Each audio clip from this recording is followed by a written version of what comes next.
You are Locked On Kentucky, your daily podcast on the Kentucky Wildcats, part of the Locked On Podcast Network, your team every day. All right, what's going on, Big Blue Nation? Welcome on in to Locked On Kentucky, your daily Kentucky Wildcats podcast. I'm your host, Lance Dawe, writer for Sports Illustrated for various SEC-related things. But on this podcast specifically, we take a dive into all things Kentucky athletics. Today's episode is brought to you by BetOnline.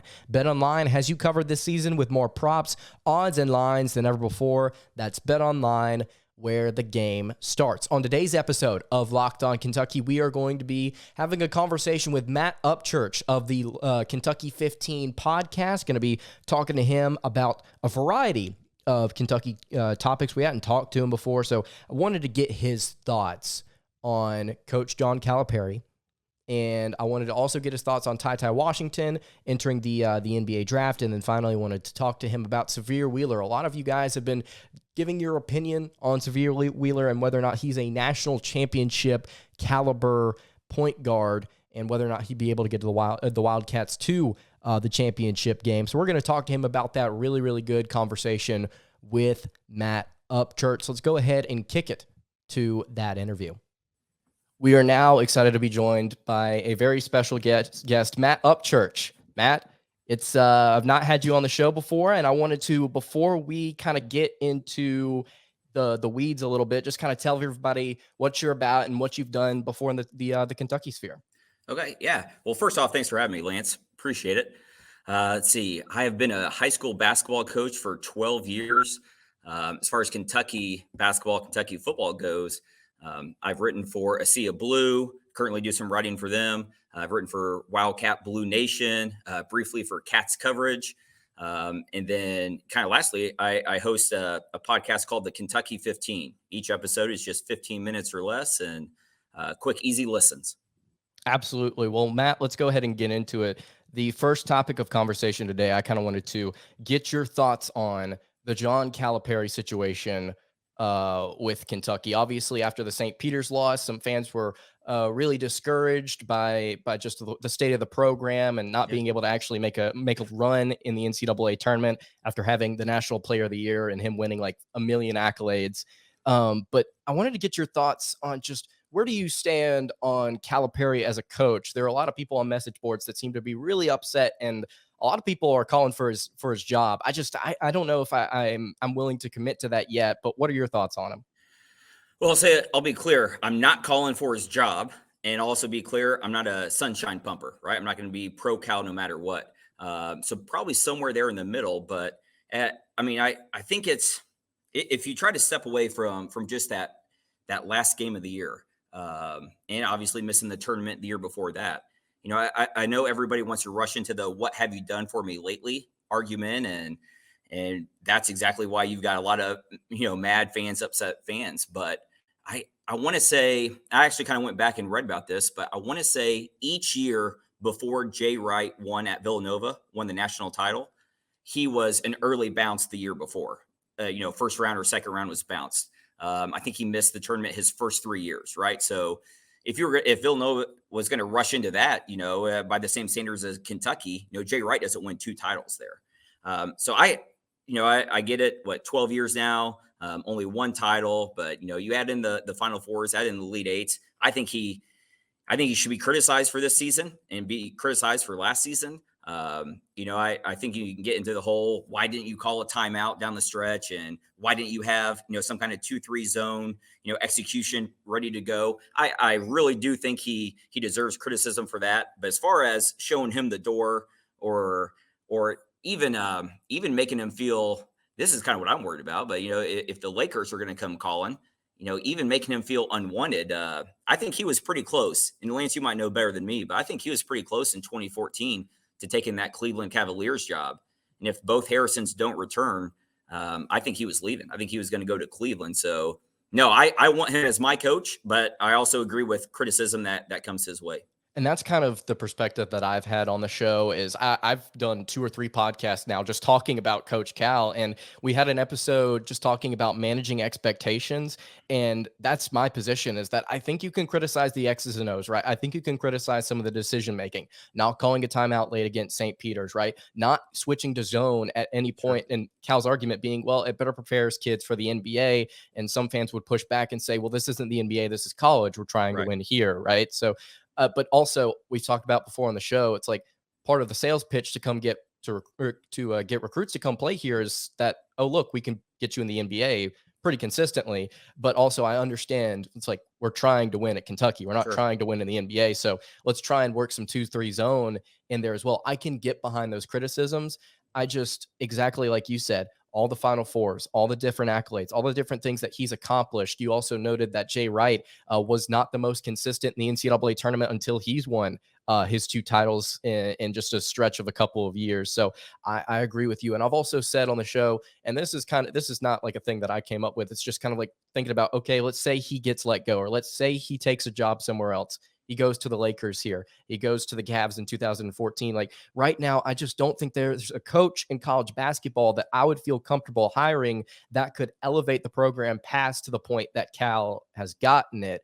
And I've said on the show, there are 2 coaches that I would be excited about, Jay Wright or Bill Self. And those guys are pretty much staying at their schools. And so I just don't see a coach on the market right now that could potentially get the program to where fans want it to be. But I also understand some fans saying we're willing to take that risk. I understand the frustration. Look, we're in a wake of losing in one of the most shocking upsets in NCAA tournament history. I mean, I understand the frustration from some fans. It's just some of it I can't get behind. And I said, I believe it was not on yesterday's show, it was on Monday's show, that I said, I think if you give him a couple more years, we're going to get to see how he recruits in this NIL era. And we're also going to get to see if he stays through the move of Texas and Oklahoma to the SEC, which I think is going to change the landscape a little bit. I think we'll get some answers as to whether or not long-term Cal can revive the program and bring it back past this 3-year lull. I've got optimism that he's going to do that. But like you said, I'm going to be critical where I think it's fair to be critical, but overall, I mean, I'm still looking forward to next season with him as the coach. And you bring up a really good point. And you mentioned like Rups Rafters and some message board stuff. You know, those posters out there in that section of the fan base that's really upset. Yeah, it's one thing to say he needs to go, he's worn out his welcome, but it's another thing to sit there and say, okay, well, who for sure is going to take his place? Because I think there for a bit, there were some of BBN, kind of wanted, all right, Kenny Payne went to the NBA. He's getting some other experience. Maybe he'll be the one to replace Cal. Well, Kenny Payne's back at his alma mater now at Louisville, and I don't think he's going to leave Louisville to come to Kentucky. So there's one big name off the checklist. You mentioned Bill Self, and I think Bill Self is a terrific basketball coach. I know he's got his naysayers as well, but terrific. And he'll go to a triangle and 2 defense without hesitation. He wants to win games. But I don't know, Lance. I mean, him now winning a second title at Kansas, I don't know if he leaves there either. Yeah, I think that Self is locked in at Kansas. And I'll say this. I mean, we've also talked about this before, just making the point that while the exit was surprising, and sure, if you make your free throws, you move on, like there were a lot of other teams that were favored to win the title that didn't really make it very far. I mean, Gonzaga couldn't beat Arkansas. Arizona barely got past TCU and then lost to Houston. I mean, there were several teams that were favored to make a legitimate run that just couldn't. And that's just the nature of the tournament. That's the nature of the beast, is that some teams get upset. That's why they call it March Madness. That's why they call these different runs that different teams have Cinderella runs. St. Peter's wasn't a slouch. They went on to beat a couple more teams and make it to the Elite Eight. I mean, it's just sometimes it happens. But also I'll say Kentucky beat the 2 teams in the national title game by a significant margin. And to do what Kentucky did to Kansas on the road in the fog, I mean, still is impressive to me. Obviously, you don't like the result of the season, but looking back on the loss now, while it still stinks, I'm a little bit more okay with it because I just understand, like, man, it's so difficult to win in the tournament. At the same time, though, I understand the frustration with fans. It's like, well, we haven't been back to the Final Four since like 2015. We've got to be able to make a run here at some point in the next couple of seasons. Yeah, you brought up a good point. I mean, St. Peter's went and beat Purdue, who was ranked number 1 for quite a bit in the season. Mm-hmm. And maybe a topic for for a different episode, Lance. But I think, and you brought it up with, we slapped Kansas on their home floor, and then we beat on a neutral floor North Carolina by 22 points.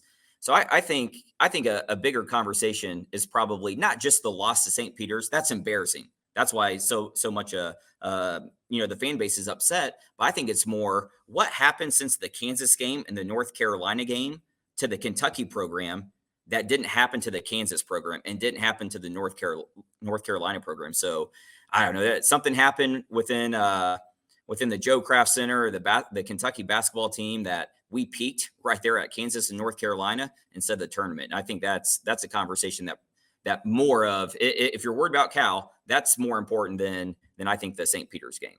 That's definitely something that we could dive into on another episode, because we can talk about guard play, we can talk about decision making. There's a lot of different things that we could dive into later on down the line. So I've given my thoughts on Cal. You've given your thoughts on Cal. What should be the expectation, do you think, for Kentucky basketball in 2022, or at least the 22-23 season? I don't think it changes, right? I think you have your sights set on the Final Four. And what's tough with expectations at Kentucky is how much of a revolving door we have with our players.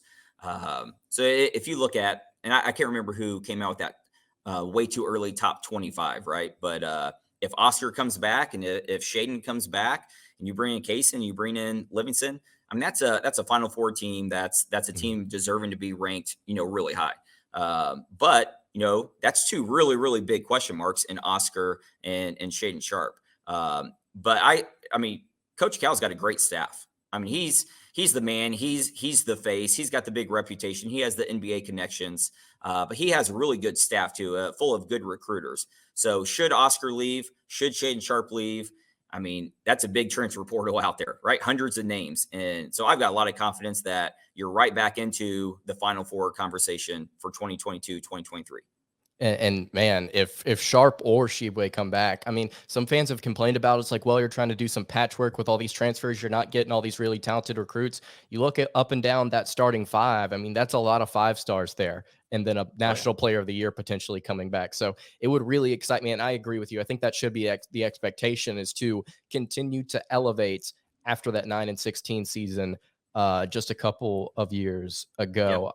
All right, before we continue along with our conversation with Matt Upchurch, I want to tell you guys about our friends at Athletic Greens. Athletic Greens is something that I personally actually use every single day. I started taking Athletic Greens just a few weeks ago because I wanted better gut health, and I don't really enjoy taking pills. I wanted a supplement that actually tasted great, and I wanted it to be really good for me. So what exactly is Athletic Greens? Well, with one delicious scoop of Athletic Greens, you're absorbing 75 high-quality vitamins, minerals, whole food source superfoods, probiotics into your body. It will help you start your day right. This special blend of ingredients supports your gut health, your nervous system, your immune system, your energy, your focus, your recovery. It covers everything. Like I mentioned, it's really good for my digestion. It also gives me energy. It's very easy to eat every single day, and it also tastes good.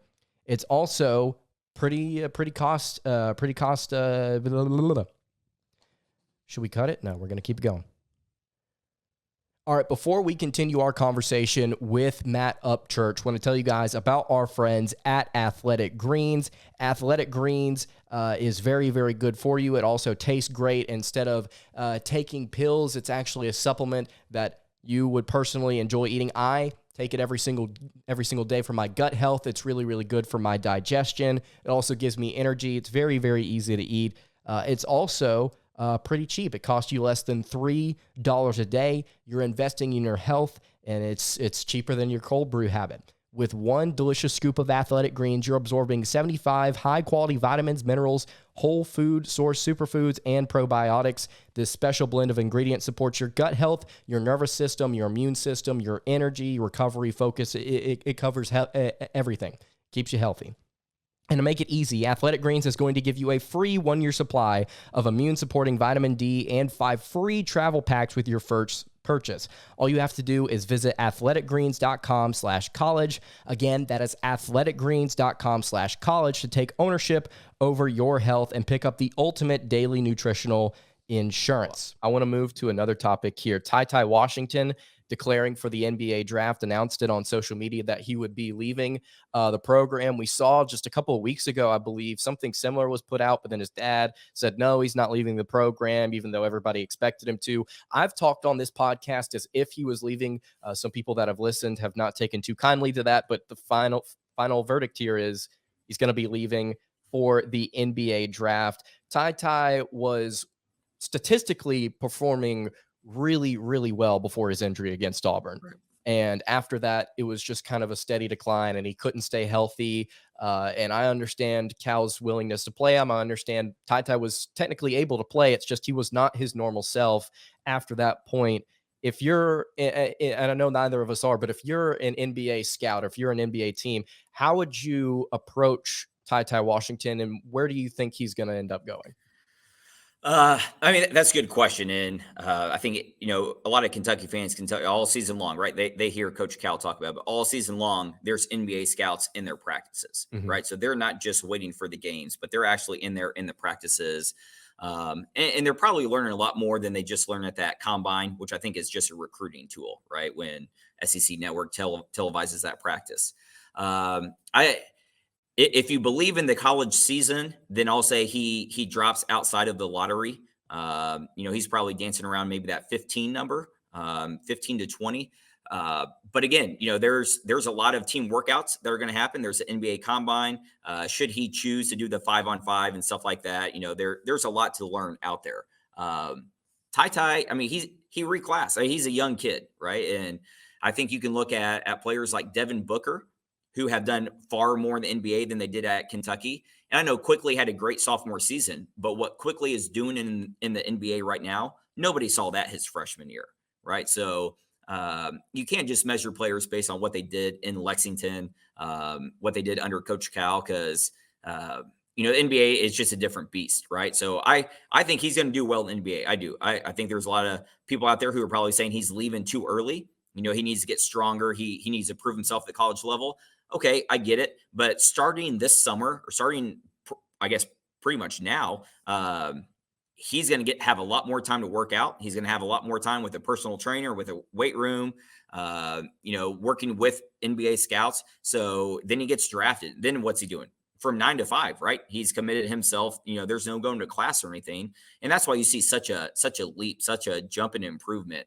So I don't know if you saw anything from this season that's going to get him into the lottery. I don't know what scouts, what they saw in practices and what they're going to see moving forward. But I still think he's a solid, for sure, guaranteed first rounder. So I think he goes. Good on TyTy. I agree. I think he is going to end up being a first-round guy. And something that was really impressive before he got injured to me was his shooting, not just off the dribble or in catch-and-shoot situations, but also early on in the non-conference slate. Something that I was noting here on the podcast is he was really good at creating an isolation. He was really good in one-on-one matchups. And I really do hope once he gets healthy, and like you said, he's able to work out this offseason, he's able to focus and really commit to his game and getting healthy again, I think we're going to see him in the NBA develop and hone in on that shooting and scoring ability. And so I think that it was a good move by TyTy, I believe, to leave. And like you said, some people wanted him to come back and maybe develop. And to your point, I mean, he's probably going to get drafted in the first round, and he's going to be able to develop underneath an NBA program. And so I think there's definitely upside there, looking at TyTy potentially growing as a player underneath an NBA team. But if I had the choice, I would have wanted him to come back because I really liked what he did as a distributor as well. Obviously broke John Wall's assist record against Georgia, had 17 assists, which is just still insane to think about. But good on TyTy. Like you said, I really do hope that he's able to get drafted somewhere between 15, 18, 20, somewhere around there, and he's able to make a legitimate run in the NBA. And also, I think the interesting part with TyTy is how much of the fan base maybe got their hopes up, not because he didn't prove himself, but homeboy had the Porsche NIL deal, and he's making millions. He had multiple, I think they had the crypto NIL deal. And so I think a lot of the fan base thought maybe some of these guys will come back because they're quite literally making millions of dollars playing for Kentucky legally, right? But that still shows you there's even more millions in the NBA. And when you get a chance to bounce, you go. Yep, absolutely. And again, I think he is going to pan out. I mean, if he gets healthy, I think he's one of those guys that can definitely develop into a legitimate scorer because he had a really good 3-point shot before he got injured and he was hampered down the stretch. So I'm looking forward to seeing what TyTy does. Best of luck to him. And I hope that he's able to go and show out. All right, before we wrap up our conversation with Matt Upchurch, I want to tell you guys about our friends at BetOnline. BetOnline.net is your number one source for all of your sports betting needs and info. Find all of the latest sports developments, including this week's Masters Championship odds, podcasts, and reviews for all the different leagues this season. BetOnline is your continued source for all of your sports wagering information, including live betting, esports, and scores. You can head over to the website today or use your mobile device to learn more about the trends and the action. That's BetOnline, where the game starts. I've got one more thing I want to talk about here, Matt, before we let you head out. Sahvir Wheeler has been a topic that I've seen a lot of different people on social media, on my message boards, discuss just whether or not he's going to be able to get it done potentially in a postseason run in the future for the Wildcats. I wanted to get your thoughts. First off, just Sahvir Wheeler as a player. What did you see from him development-wise this past season at Kentucky? I'll be honest, not much. I would welcome Sahvir back. Don't get me wrong. But man, I'll be honest. I just don't know if you're talking about a point guard at 31 to 35 minutes per game, that's going to lead your team to the title. I don't think it's Sahvir. Now, if you're talking about him playing 18 minutes a game, 15 to 18, and when he's in there, he's guarding the ball full court and he's pushing the ball, with full pace and transition, I think there's a spot for him. I don't think Sahvir wants that spot. You know what I mean? I think he wants those 30 to 35 minutes per game. But if you look at those guards, especially in the national championship game, RJ Davis and Caleb Love, those two especially, he's just not cut from that same mold, right? And I know Kansas won the title, but RJ Davis and Caleb Love down the stretch, they really carried that team. Even Colin Gillespie, right, with Villanova, carrying his team to the Final Four. I mean, he's a sniper. He's an elite 3-point shooter. I just think it's a really tough era right now to have a point guard who does not shoot well from the perimeter. And then you talk about, teams who are able to shoot over him, whether it's 3-point shots on closeouts or whether it's, pull-up jumpers. He's a little bit of a mismatch that I don't think it can have you a good season and can get you ranked into the top 10, top 5. But as far as making that deep run into the tournament, I think he's someone who gets exposed in the long run. So I think Sahvir wants to come back. It sure looks like him and Cal weren't always on the same page. And that St. Peter's game, I think, was probably pretty rough down the stretch on Sahvir. And I assume him in the locker room after the game was kind of a bad sight to see.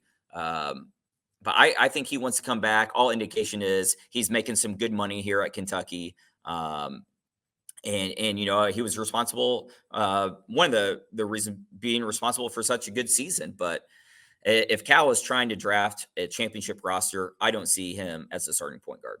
And I think it's really fair to criticize, obviously, like you said, his perimeter shooting and then also his size. I think that it's kind of something that a lot of different media like to throw out there during tournament time is like good guard play will get you a national title. And you're exactly right. Guys like Caleb Love, guys like RJ Davis, they stepped up. And this is something I believe I also said on Monday's podcast is Kentucky at the point guard spot. If they were to go out into the transfer portal, they need a bucket getter. They need somebody with a little bit of height that can shoot from 3, can also get to the rim, and they can distribute a little bit, but they need somebody that is confident, that has that confidence. A guy like John Wall, and I'm not asking for John Wall, right? I'm not asking for Kyrie Irving or whatever NBA point guard you want to put there. I'm just asking for somebody that can shoot the 3 ball a little bit better. I love Wheeler's ability to distribute the basketball. Don't get me wrong, but need somebody that can play defense against somebody that's a little bit bigger than they are. And I need somebody that, again, like I said, can shoot the 3. So I think that Wheeler he's a good college point guard. I really do think he's a good college point guard, but there are downsides to Sahvir Wheeler's game. And like you said, if Kentucky is going to take aim at a national title, whether it be this season or next season, I don't know if Sahvir Wheeler would be the guy running the point. And I don't think that Kentucky's going to go out in the portal seeking a replacement for him this season, or somebody that could take away from some of his minutes. We'll have to see. I may be completely wrong on that. But I do want to see Kentucky get somebody, whether it be through recruiting or through the transfer portal. And man, if Shaden comes back, I mean, he could probably run some minutes at point as well. So yeah, I agree with you. Yeah, I was kind of thinking about this. You had Kellen Grady go cold down the stretch, right? And just unfortunate for Kentucky. Kellen Grady goes cold. TyTy goes cold, right? And maybe he's playing through a little bit of an injury. I know there's a lot of chatter out there about his mom being at that last game with St. Peter's. So if you have TyTy who's cold out there, and you have Kellen who's cold out there, and then you have a point guard who doesn't shoot it well from three, that St. Peter's zone is pretty effective. It's a lot harder to get the ball inside to Oscar when your point guard and your wings can't hit threes. So I think, Coach Cal, I think he's got to get, I know that beating a dead horse here, but I think he's got to get more shooters. Or you know what, if Sahvir's the man, I still think you got to bring in another point guard just for practice, right? Mm-hmm. Because if Shaden returns, I think you got Shaden versus Cason Wallace in practice every day, and that's dog v dog, right? But I think you got to bring somebody else in there I don't think Frederick, right? CJ Frederick, I don't think he's the man that goes up against Wheeler every day in practice. So I would look for Cal to grab somebody in the portal. I don't have any inside track on who that is. There's some names out there that certainly make a lot of sense. But yeah, I think you keep him if Sahvir wants to be here. But I think you also bring somebody in to challenge him for those minutes. And you're talking about, CJ Frederick and just me. I'm just sitting here thinking about last season. We've discussed this before on the show, just the what if for this past season, right? You mentioned Kellen Grady went cold. TyTy Washington had an injury. If Shaden Sharp was eligible and played, and then CJ Frederick did not have a season-ending injury before the season even started, I mean, there's two shooters right there, right? And if TyTy doesn't get hurt, I mean, obviously you have to deal with the consequences of what actually happened, and we have to address that because that's reality. But I think Kentucky was set up with their guards to make a legitimate run, because if your point guard's not going to shoot well, you got to have wings that can spray it. And I think they had guys set up in positions to do that. It's just some unfortunate things happened, and the season ended short. No, Lance, you're right. I think as far as a roster development, I think Cal did a great job here. You didn't see CJ Frederick being out all year, right? You didn't see Kellen go from one of the top 3-point shooting seasons in Kentucky history to all of a sudden the last 2 weeks of the year he couldn't make anything, right? And then the TyTy injury. No, I thought Coach Cal and the staff did a really, really good job putting this roster together. And I think it was a championship level roster, but you got to make shots. Yep, absolutely. Matt, thank you so much for coming on today's show. Again, tell everybody where they can find your podcast. You do phenomenal work with the show. Yeah, thank you. It's just the Kentucky 15. So that's just the number 15. And it's on Apple, it's on Spotify. Anywhere you find your podcast, the Kentucky 15's there. And again, it's just Kentucky basketball, Kentucky football. Each episode is 15 minutes or less. And I will make sure to link that in the description below, both on YouTube and on podcast. If you're watching, make sure you go subscribe to Matt, give him a follow, give him a listen. He's really, really good at what he does. Matt, again, thank you so much for coming on. Lance, appreciate it, man. All right, guys, thank you so much for listening to our conversation with Matt Upchurch of the Kentucky 15. Again, if you want to listen to his podcast, and I would highly encourage you to do so, you can check him out at the link in the description, whether you're watching on YouTube or listening on podcast. Give him a follow on social media. I'll link his Twitter in the episode bio as well. That's going to do it for today's episode of Locked On Kentucky. You can follow our show on Twitter at Locked On UK. You can follow the show on Instagram at Kentucky Podcast. You can also follow me on Twitter at LanceDawe_. I will see you all tomorrow for another episode of Locked On Kentucky. Have a good day, everybody, and God bless.